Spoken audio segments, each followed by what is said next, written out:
大家好，我是彩虹，又解锁了一个糯米粉超好吃的做法，看着就已经迫不及待的想吃一口了。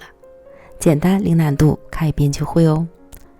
准备220克糯米粉，加入30克普通面粉，25克白糖，混合均匀。再少量多次的加入160克刚烧开的水烫面，搅拌至无干面粉。等晾至温热后，再揉成较光滑不粘手的面团。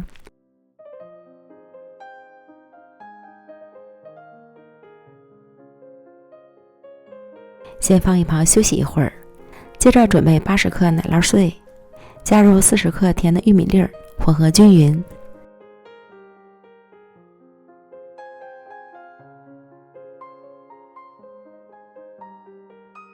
案板抹少许薄面防粘，取出糯米团，搓成长条，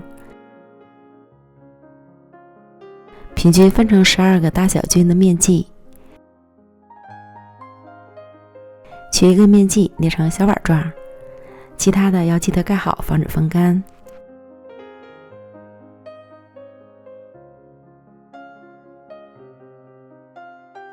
放入芝士碎，虎口收拢法包好。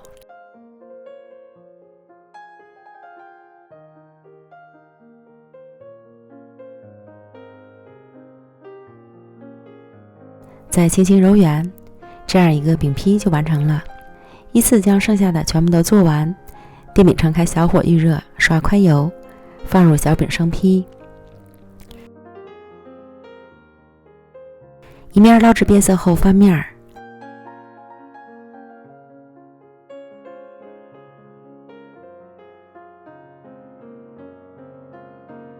另一面捞至变色，再次翻面。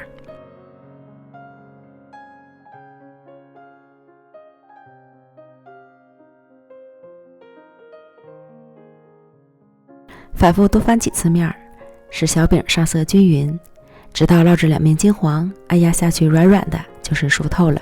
出锅。出锅后一定要趁热吃，那真是香极了。表皮酥脆，内里软软糯糯还拉丝，浓郁的奶酪香，夹杂着玉米的香甜，真是越吃越上瘾。看馋了就赶快做起来吧。感谢您的观看，咱们明天见，拜拜。